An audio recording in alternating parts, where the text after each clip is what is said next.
You guys get these slides, so that's what I want you to do on that slide. Just go people to your. Okay, we're looking for committed people. Committed. Let me tell you what committed means, and this goes back to the very first day that we talked. Yeah.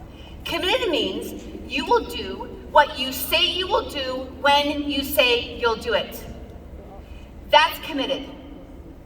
I'm going to say it again. Committed doesn't mean that they show up sometimes, or that they want to be a builder, or they tell you, I really want to build this business. Committed means they do what they say they're going to do when they say they're going to do it. So I have a question for you. Are you committed? Are you committed? No, I'm asking specific people up here. Are you committed? Are you committed? Steve, are you committed? Alfonso, are you committed? Guess what? Everyone will say they're committed. Everyone will say they're committed. If they want to do the business and you ask them, are you committed? What are they going to say? Yes. That means nothing. Are you clear? Yes. That means nothing. It's kind of like dating, okay? You date, you want to get to know people to see if you can make a really long-term decision and be with this person for a long time. And it's just simply like asking them, so, are you a nice guy? Yes. Okay then, let's get married. Like he said he was nice, Mom. Do we do that? Some of you are like, yes.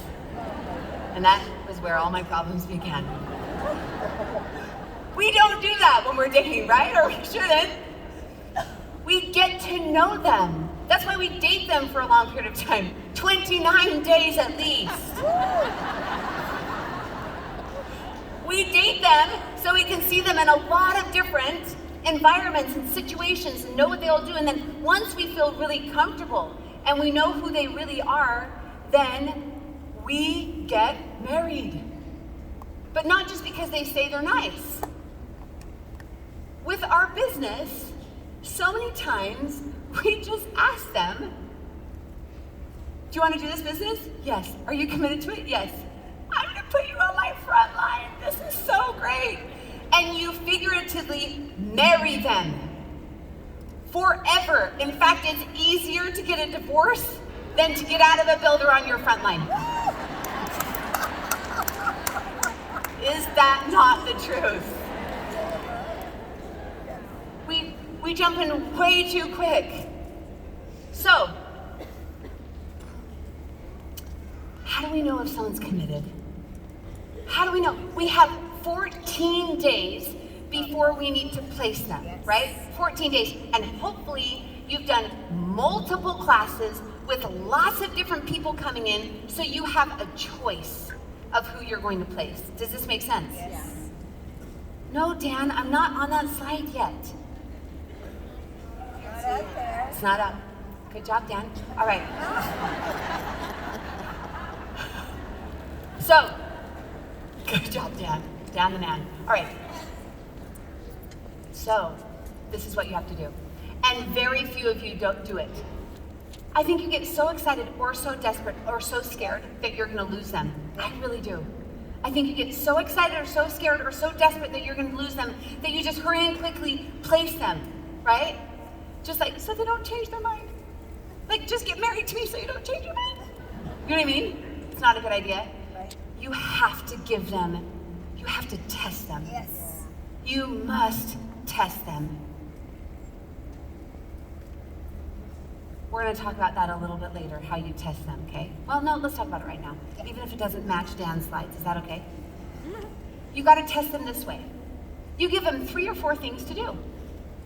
Get on a call, write a 100s list, rate them, come to a class. It doesn't even matter what it is. It has nothing to do with this. You just watch. You just watch and see if they're actually going to do what they say they're going to do. Now, so many of my leaders will say, yeah, Allyse, I know, they didn't show up, or they didn't do this, or they didn't do that, but they're so good. They used to be the PTA president. And I'm like, it doesn't matter. It doesn't matter. They haven't kept their commitments. They're not committed right now. It doesn't matter if in the future you think you're going to be committed. How many of you put people on your front line knowing that in the future they'll be committed, right? Or how about this one? I love this one. Well, if I just put volume underneath them, they'll get so excited that they will engage. How's that one working out for you? Right? It doesn't. It doesn't work out for you. If I just put leaders underneath them, I know they'll commit. And like, how's that one working out for you? It doesn't. So you have to test them every time. Now, do you tell them that you're testing them? Of course you don't. You're not like B+. Right? No, of course you don't. You're just getting to know them because you haven't committed to them where you're going to place them yet. You never tell somebody, well, I'm going to put you on my front line. No, you just get to know them and you test them to see what the best place, what the best fit would be. And by the way, I believe this. If you're not placing somebody in the right position in your organization, you have to put people in the right seat of the bus. And if you put a non-builder in a builder position, they're miserable because you're dragging and insisting and they feel used and it's not a good thing. So let me tell you what happens with committed people, but they're not capable, which is the second thing we're going to talk about, right? Here we go. Dan, you can show that slide. Okay, so this is usually what happens. It goes like this. There's you. You've got Aunt Edna and your sister because they were the first ones that came to your class because you didn't rate them, and Betty. You got Aunt Edna, your sister, and Betty, and you put them all on your front line, right? And you think to yourself, Aunt Edna is so committed. She's committed. She is on every call. She comes to every class. She brings the peppermint brownies every single time. She's the last one there. She's totally committed. But she can't sign someone up to save her life. And so what do you think to yourself? You think to yourself, I have to help Aunt Edna. She's so committed. Are you following me? And so what do you do? How do you help Aunt Edna? Well, of course, what you do is you place people under Aunt Edna, right? So you place 3 people under Aunt Edna and you think, well, Aunt Edna is so great. She's gonna totally engage after I put people there. And even if they're great with managing people, right? You place 3 people under Aunt Edna. Do those people have a relationship with Aunt Edna or you? You, not Aunt Edna. And if they have questions, who do they go back to? You. So what you have done right there in that one move, now you have Aunt Edna as a front line, and underneath Aunt Edna, you have now developed 3 more front line. 3 more people you're in charge of. If we're looking at toddlers, instead of 1 toddler, you've got 4 in your home. Watch. You are working the same amount as a diamond, but you're getting paid as an elite. Guys, thank you, one person really understands that. All right, I have over 1 million people in my organization. I work with 16 people. 16 babies, that's what I have. That's the time I can commit to, and I choose them well, I train them, I pour into them, I invest like nobody ever does in doTERRA. I work with 16 people, and they work with their babies, and they work with their babies, and every once in a while, one of my babies will say, I need help, and I engage 16 people. That's who I've got for the rest of my life. Those are my people. Do you understand? Now, what happens if you do this again? So you do it and you go to your sister, and your sister is so committed that she's not capable. So you put 3 people under your sister. Now, you now have, how many front lines have you just developed here? 1, 2, 3, 4, 5, 6, 7, 8. You're now working harder than a presidential diamond, but getting paid as a premier. What if you do this all over your organization? Poor Betty, she's super committed, but she's not capable. So you help Betty. Do you see what you've developed? It's not that you're not good at the business, you're just not smart. Sorry, that was me. it's not that you're not working really, really hard, right? It's the fact that you have too much going on. Nobody could do that. I couldn't do that. Like, how do you run all those organizations? So, we're looking for committed, number one. Number two, we find people, sorry, I'm gonna go to the next slide. It's not working for me, I don't know why. Can you put up the next slide? Thanks. We're looking for capable. Capable means, all these people are leaving. Allyse just said I'm not smart, I'm out of here. Capable means this. It doesn't mean that they have potential. People get mixed up all the time. It doesn't mean they have potential. It doesn't mean, well, he ran a really successful business like 10 years ago. Or she's the PTA president, or she's the assistant for the mayor. She's so much capability. This is not what capable means.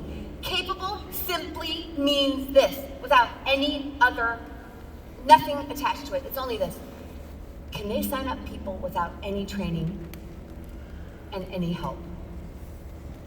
No training and no help. Let me tell you why. Let me tell you why I say this. There's some of you in the audience, okay, that you didn't get trained. You didn't even know what you were doing. Yet at the very beginning, you just signed people up. How many of you are like that? You had no training, you didn't even know what you were doing, you just signed people up. Let me tell you what you did. You just, something about you, you just picked up the phone and you started to talk. And there's something about you, even though you had no idea what you were doing and you were not trained, people listened to you. You were influential. They just wanted to do what you did.